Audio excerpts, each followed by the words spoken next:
Great. This is me and Stefan, a regular day at the office, basically. This image was taken uh, maybe 10 years ago now, or maybe 8 years ago, when we received our first virtual reality headsets. And we've been sort of gazing into them ever since. A lot of this started when this is like presenting us is like presenting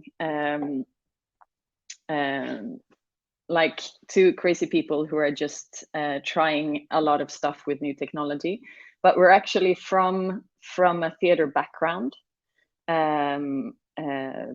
Stefan is a director, and call myself a dramaturg. I have a literature and theater theory and practice background.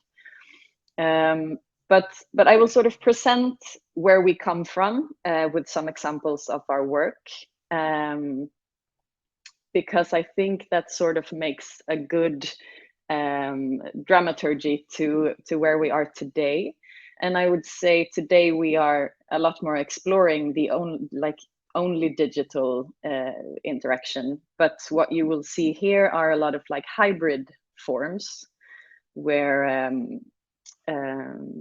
we use physical space together with a digital space and make them interact in different ways.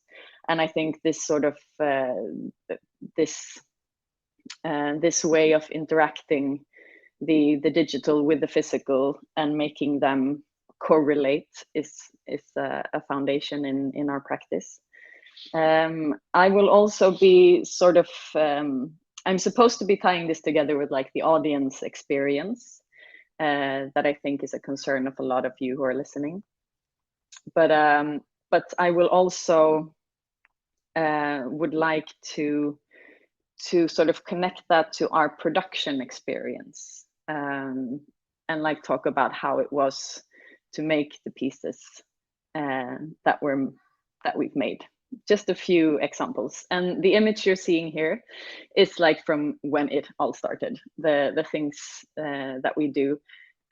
We'd moved from Stockholm to Malmö, and in Stockholm, Bombina Bombast was like a regular independent theater group. We did like Strindberg in basements and had parties to sort of make the economy work. But when we moved to Malmö, we also got accepted to the theater academy there, to a course called Theater in Theory and Practice. And that sort of was a platform for us. We already had a practice, but we could sort of explore a lot of the more theoretical background around ideas that we were playing around with only at the time, because we were both board gamers and also play a lot of digital games. But we'd started to think about how to use methods from board gaming in theater performances. We'd like grown tired of the Strindberg in a traditional theater setting, and we're like thinking about how can we make theater that is sort of as engaging to us as we're engaged when we're playing like a super immersive board game. And part of that was like just copying strategies from board games into physical performances. And it looked a lot in the beginning like what we today would call like a traditional immersive experience, with audience walking around freely, making choices, maybe gathering currency and being able to influence a narrative by voting or by paying for one end instead of the other. So we played around with this a lot, but we also found it quite hard. We were touring a bit at the time with different pieces, and it was quite like expensive to work with touring big immersive installations. And we saw on Kickstarter, like the crowdfunding site, someone sharing a project called Oculus Rift, and that was sort of the first virtual reality headset in what's called the second generation, like the second wave of virtual reality. That was sort of more, virtual reality has been around for decades, but this was sort of presented as the new consumer product, that we would now, everyone would have a virtual reality headset, and Oculus would drive the development. And we had the idea that, of course, we could film these immersive performances, and then we could just tour with them as a film, instead of as a huge multi-square meter thing that we would need like containers of props to make immersive. So we wrote to the company Oculus and asked for a couple of headsets, and we actually got them sent to us. And our idea that we also pitched to Oculus was that we would film for the headsets with this camera that you see here. It's 6 GoPros, the best GoPros at the time, the Hero 3. And they're put together with a lot of rubber bands, and in the middle there's the middle of a toilet roll, like the cardboard roll inside of a toilet roll, and that was sort of the perfect diameter for these cameras to capture a 360 image. And this was before there were any cameras out there that could film 360. So this is where it started. Our virtual reality hook. We realized that it was not less expensive to create art with this little rubber band thing, but it was a lot more exciting, because what we could do was that we could film with this camera from a point of view of a viewer, and we could then make physical interactions with the person who was watching the film. So there was a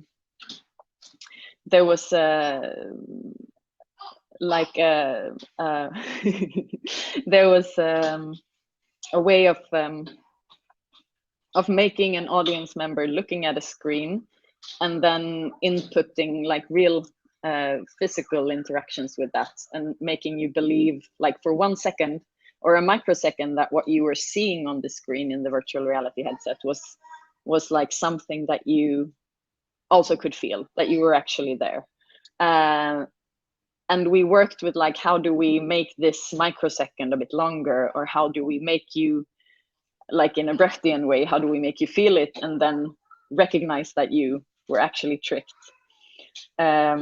We failed a lot, like working with this, like failed in a very fruitful way, because we had no idea how this would work, how to do it. We found these small companies that had experiences with stitching together these films from the 6 different cameras and how to make them into a VR film, and it took like 2 weeks to make a 2-minute clip, because we had to do like every little thing by hand.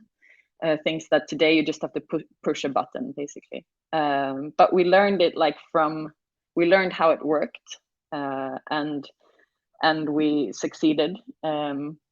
This is just an image from when we did not succeed. We had this brilliant idea to put this camera, the rubber band camera, like strap it onto a drone and fly up. This was sort of when flying with a drone was more like something you could do without permits. It was like lawless. So just before they sort of tightened the rules around flying with drones, we were outside of Malmö, and we flew like 100 meters up, 150 meters up, 200 meters up, and then it says on the control, battery malfunction, and we lost contact with the drone, and it just fell 200 meters straight into this field outside of Hyllie. And the drone just completely broke. But since these are GoPros that can basically survive a fall from space, we had footage from a 200-meter free fall that ends with this lower image of grass and part of a drone sticking out. So the film that we had planned to make for a performance about flying became the foundation for a short performance about falling, and this mistake sort of became the basis of a new performance. Around the same time, we also worked with a concept inspired by some of our idols, one of them being Janet Cardiff, who has made a lot of audio walks, but also video walks. And she made a famous piece for Documenta in 2013 at the train station there, where you got sort of a mini iPod and followed a film that you were supposed to match to the real. Like the film was filmed in the same space you were in, and you followed the movements of the film as if the film was your eyes. And we worked with copying that concept around the same time as also Rimini Protocol, the German group, were doing the same thing. So we felt like this is something like a tool that has popped up in many different places. And we tried this and have worked with it for many different like situations and festivals. And right now we're showing like a series of 10 of these walks in Folkets Park in Malmö, where you follow some selected visitors to the park, where they talk about their relationship to the park. Like an old couple, you get to walk with an old couple that met in the park 50 years ago. And you get to walk with someone who's just walking their dog. And you get to walk with Guillermo, who met Olof Palme in Folkets Park. And this is like also this hybrid form where we work with what's on the screen and what's around you, and how do those two things interact, and sort of trick you into thinking that maybe what's happening on the screen is what is happening in the physical world. Like you don't remember, was the person sitting there in the screen actually sitting there, or was it someone sitting there for real? Maybe there's a beggar outside of the store who's in the film but not in the physical world. I had an anonymous question from the audience relating to what you're talking about now. Is it still performing arts if it's not on a stage, or is it something else? Have you come across this question before? A lot of times, and for us it was a matter of choice. Like we come from a theater background, and we think of this as performing arts. We call it theater. Sometimes maybe that's not so fruitful. Sometimes maybe we should call it something else. When we're like not using, like it's hard to define, because it's because sometimes it matters and sometimes it doesn't. But we come like from our background, what we have with us in our backbone are like the tools of the stage. And that's what we use, but we use maybe like in the walks, we use the city as a stage and the screen as a stage. And that's how we think about it. Maybe sometimes we shouldn't call it theater. Maybe it would be easier to get funding for it if we didn't call it theater, but maybe sometimes the other way around. Because this does juxtaposition the audience experience, doesn't it? You're no longer emulating the audience experience from sitting in a theater. Do you feel, is that like a freedom, or is that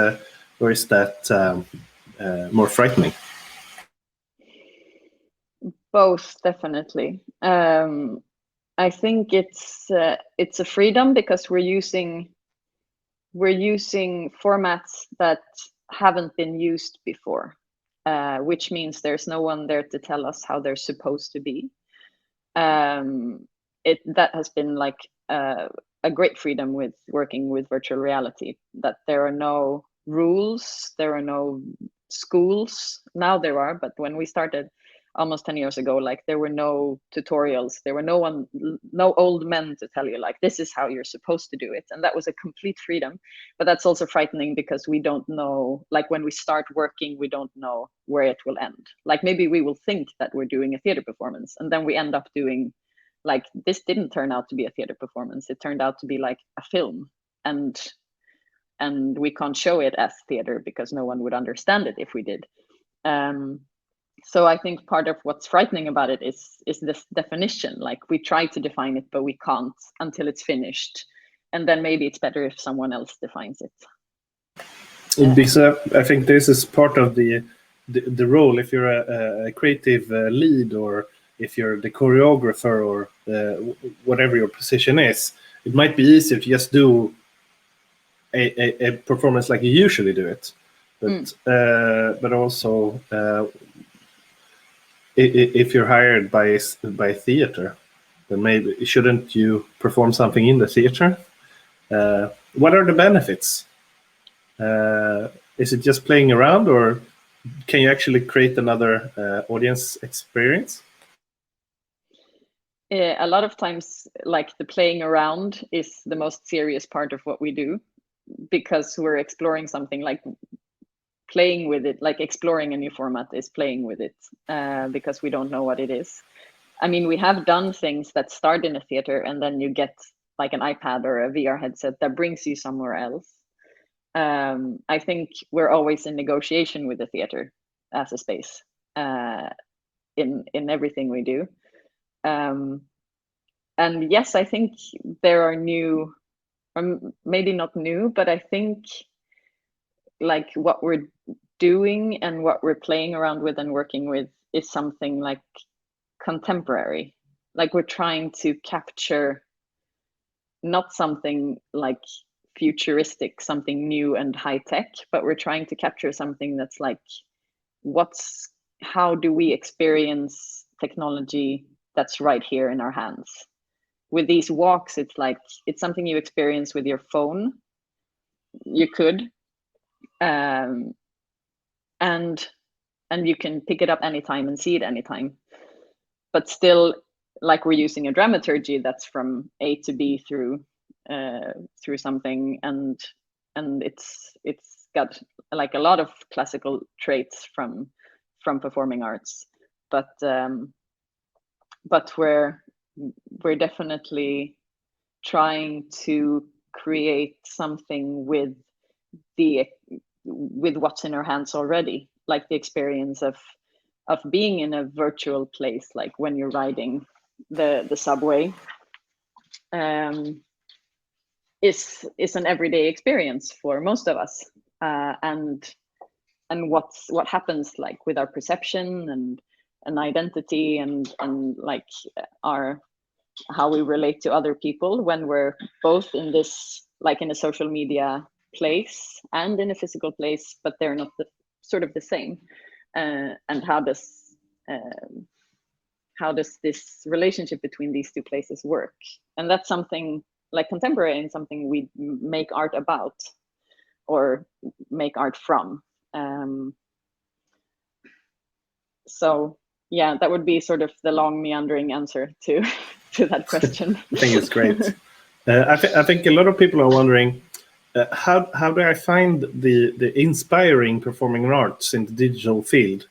I think a lot of people would like to have like a short list of just inspiration from you afterwards. But where did you find it? We try to see a lot of things, and we try to like not. We see a lot of classical theater, but we also watch a lot of films and play a lot of games, and you never know where it comes from. But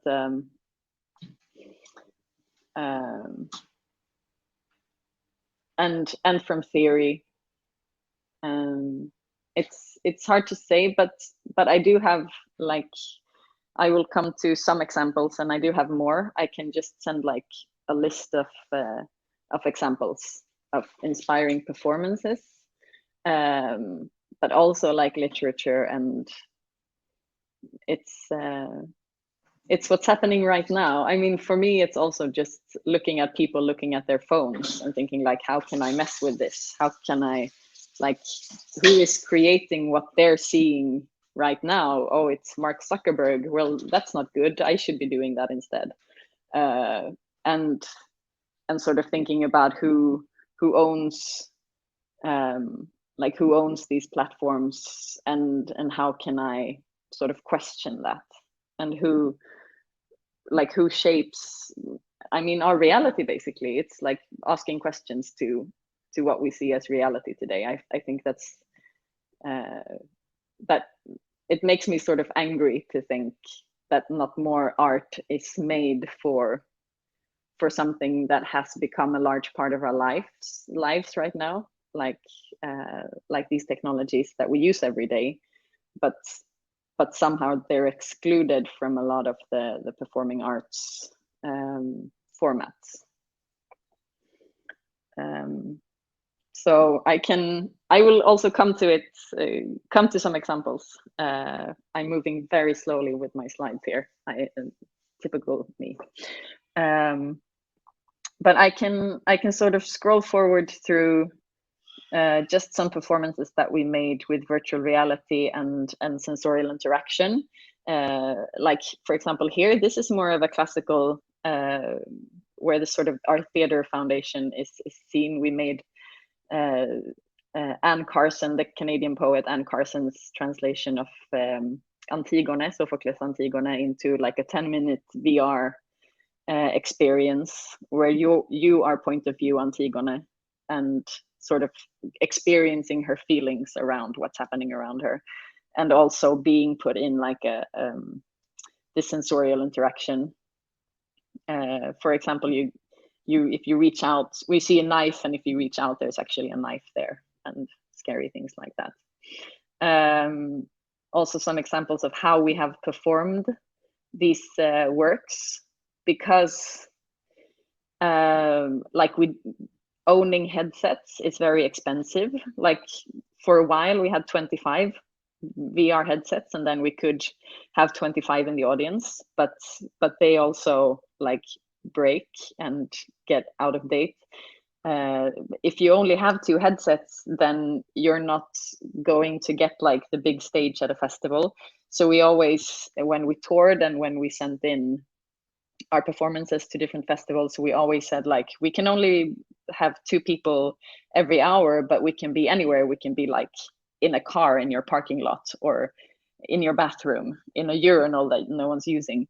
And that was also very, like, there was a freedom in that as well. We were not the ones who were bringing money to the festival, but we could offer something that was exclusive. And this is an image from the performance, The Shared Individual, that is virtual. This is when we sort of got into streaming. This was in 2016, and the idea here was we'd worked with virtual reality for some time, and we talked to Macropole, a Danish film production company that I've also worked a lot with virtual reality, and we had the joint idea to make a performance where everyone in the audience would become a performer on stage. So we would have a live stream from the eyes of a performer on stage, and everyone in the audience would have VR headsets and see everything from the perspective of this performer. And this was easy on paper, but when it came to actually creating the performance, we ran into a lot of obstacles, especially since we didn't have any budget. This was just something we made sort of out of our own pocket to see if it worked. And we did make it work through hacking a lot of different softwares and connecting them together.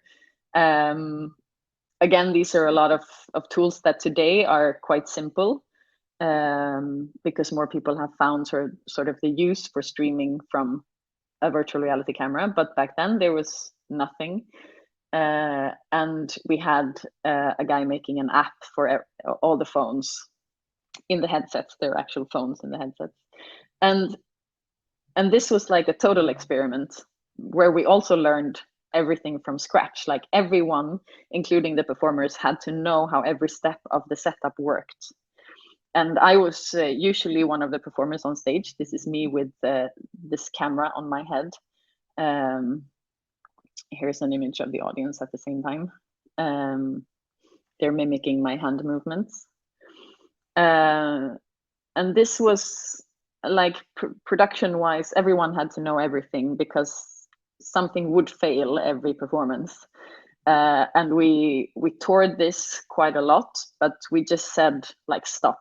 At one point we were like, we can't perform this any longer because every time we think we're sort of comfortable with this, something breaks or doesn't work. And this is what makes both like presenters, but also audience members a bit afraid of technology. And like some people think it's super exciting when things break, but some people just take it as like, this is just yet another proof that technology is just destroying theater. So we will get back to this performance when we have, when we can make it foolproof, and that will probably never happen. Just before the pandemic, we had 2 performances at the City Theater in Malmö, and one of them was Ögonvittnen. That was 2 monologues based on tales from 2 survivors from the Holocaust living in Malmö, both of them. And this was like, I did the, I made the text from talking to the survivors and hearing their stories.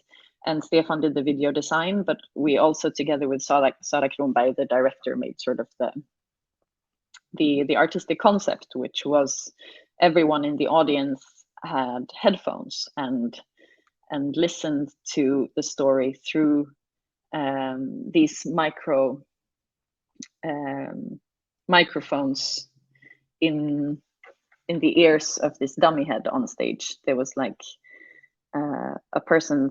a wooden head on stage, and the story was told into the ears of this head. And like Anna here is whispering into the right ear of this head, and then you hear her voice like in a binaural sound in your right ear. This came to premiere, but we couldn't perform every performance because of the pandemic. So instead we filmed it, like made a really cinematic film version with the binaural sound. And this was actually kind of I would say that it worked quite well to be like a documentation, because it was so cinematic in its original form, and also was quite like based on this sound experience that we could actually easily translate into something for a laptop. I wouldn't say it's as good as sitting there in the performance space, but there's something about heightening the quality of the sound and the image. I know someone in the chat was talking about that. And we also had the AI party, which never premiered, but this was an interactive performance for högstadiet. So that would be like 16, 17 year olds mostly. We never, like the day before the premiere, the theater director just stormed into the room and said, drop everything, go home. We have an internal spreading. And then we never got to have a premiere. This is playing in Oslo right now though. So, but I haven't seen it, which is sad. But if I understand it correct, you are actually utilizing the technician in the show, as in this picture. Exactly. How is that different from another, like a traditional piece? Yeah, this production, the City Theater in Malmö, they put a lot of trust in us when we said that we could do this. It's very, very heavy on technology, and there's virtual reality, there's live motion capture, like one actor has a motion capture suit and is represented as an avatar on like all the walls of the space interact with the audience. And there's like an audio puzzle, and there's like escape room game mechanics and buttons you press to make things happen, and it's a lot of technology. And we realized like we needed to have two directors, one director to actually be there for the actors at all time, and one director to have more like the role of the technical director, but that also would have like a very close, like the directors would direct together the actors, but one of them would always be there to make decisions about the technology, and one would also always be there for the actors. That was very important for the city theater, that the actors were not like left alone and hating technology. So like a technical lead and a artistic lead working in a unison? They both had an artistic lead. They had different focus. Stefan was more of the tech. Yeah. We have a question from the audience. How do we engage the audience at home with VR-based performances? Can imagine some gamers might have a headset, but we don't. And I think that this is a really good example. I think we can't expect to only have their audience. No, definitely not. We've made some experiments with this. Like just to close up AI-partiet, we made we sort of translated this into a Zoom performance, because we were playing it for one class at a time. And what happened when we didn't premiere the physical performance was that we wrote like a prequel that was for Zoom, where this avatar, the actor in the motion capture suit, would be in a Zoom meeting and with the students, and have like perform for them, and also interact with them, and make them like more of like a workshop, but hosted by a character that was animated, and that was very much appreciated. But we had to put it together quite quickly. The VR, making work for people at home with VR headsets, we have VR headsets at home, and we get to try out, like our friends do experiments with making performances in VR that are live. And also there are some things that I've seen. There's a game called The Under Percents that was with live actors from New York. Sort of just a game that sometimes had live actors in it. That was very exciting. But that also, I needed to have a headset to see that. How we have solved it usually, we don't, at this point, we haven't made performances for audiences at home for VR only, because sort of a lot of what we talk about when we talk about VR is that we need to put it in a context that we can control a bit, like the before and after is very important in order to get into the experience, and it can also be quite hard and tricky to navigate if you're not used to it. And you if we want people who are not used to VR to see it, then they need a facilitator, someone who talks to them about how to do it. Our solutions are usually either to make super small scale performances for one person at a time, or we find someone who has a lot of headsets, and we tour it as a theater performance. For example, the Shared Individual at IDFA, it premiered in Amsterdam at the documentary film festival there, and we had a collaboration with a virtual reality cinema that had 50 headsets. We had no time to rehearse it for 50 people at a time, so we had no idea if it would work for 50 people at a time 5 minutes before the premiere. but it did. So these are like some solutions, but it is it's expensive because we need to own our own cinema. We need to be both the producers of the content and also own the cinema that will then distribute it. And that we have not solved at all. So maybe the future is that everyone has a headset at home. Some people think that's a good idea. I'm not sure I think so yet, but we don't know. But what we think is important is that we try to see, I would say, like, because virtual reality is such a like commercial thing right now, it's quite expensive to buy a good headset, and it's like driven by very commercial interest, and what's being put into the headset is like, it's I mean, what came first for VR is like porn and first person shooter games. Like, that was what people thought people wanted to see. And there's still a big porn market, but I think there's also like some exciting artistic things being done for virtual reality. Like Laurie Anderson and yeah, like people with not so commercial interests doing good things for VR.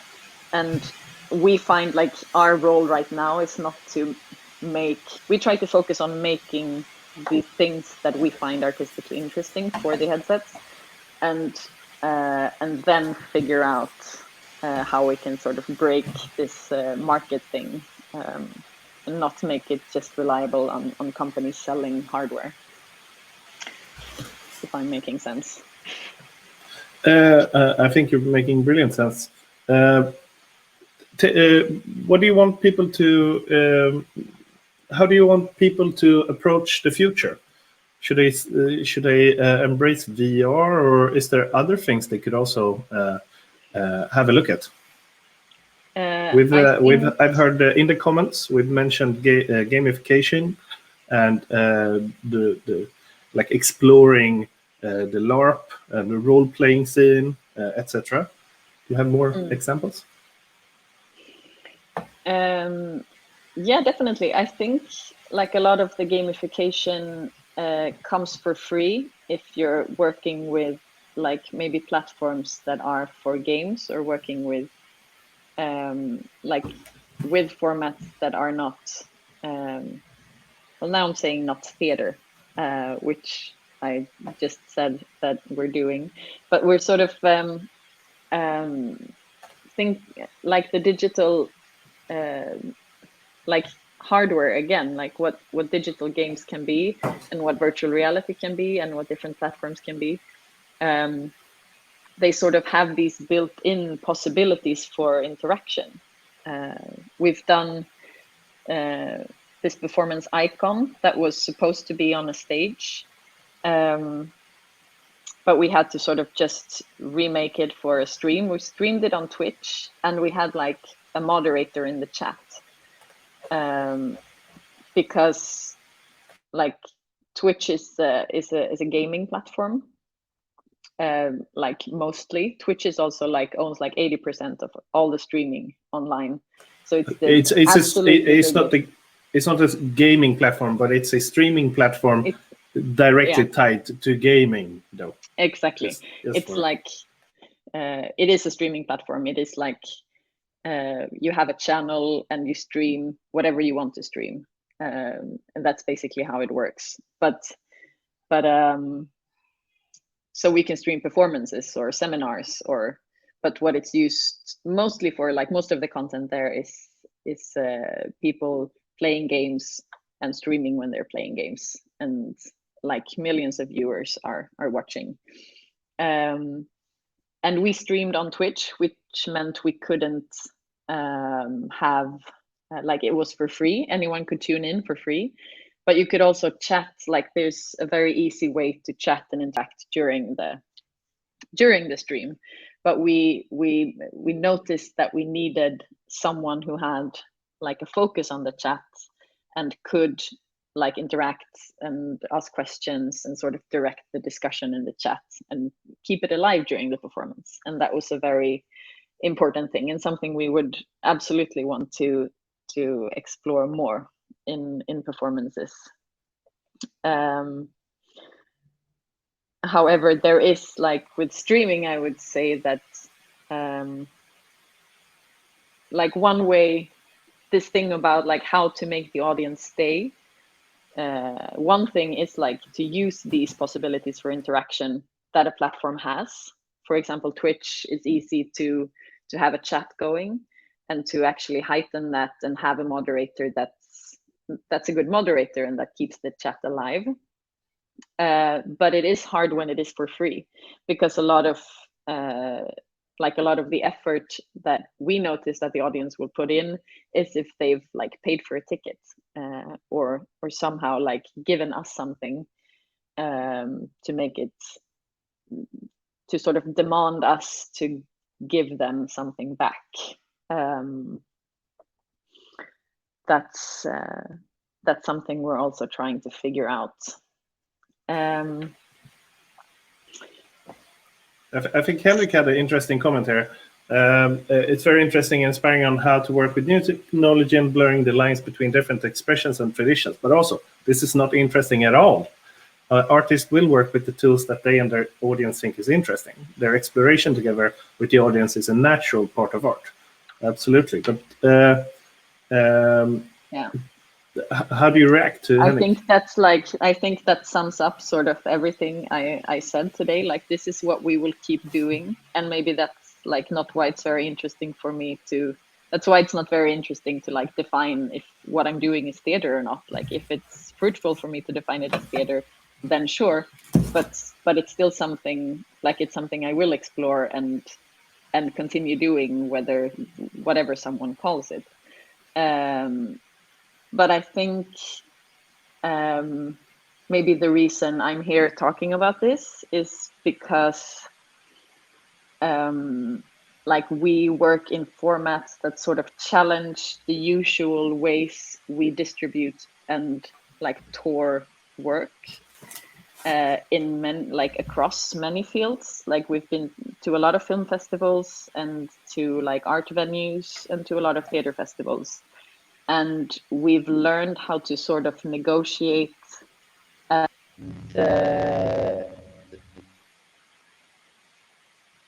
So you accidentally muted yourself. We got Emma back. Yes, I'm back. I had to jump out of the presentation in order to unmute myself. So no more presentation, but I can keep talking just for a minute. I lost sort of when I started, so I'm not sure if I should be finished by now or not. I think so. Yeah, I couldn't jump back and forth from the presentation and hop in, so I just continued talking instead of inviting anyone in. But I just wanted to say, like, to comment on what you said, Fredrik, because you've been saying this thing all the time about like what are the frames of the different platforms, and like why don't we make a 3-minute performance at Dramaten, because people wouldn't like commute for half an hour to go see a 3-minute performance and paying 200 kronor to see it. But maybe a 3-minute performance is perfect for Facebook Live, where like we don't have the attention span of 40 minutes and we just scroll past something and we're not invested enough to sit in front of Facebook for 40 minutes or an hour and a half or 2.5 hours with a break and a glass of wine.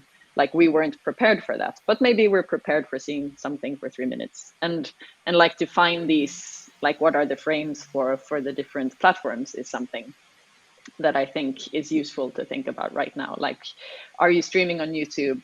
How long do you think people will manage to sit and see a performance?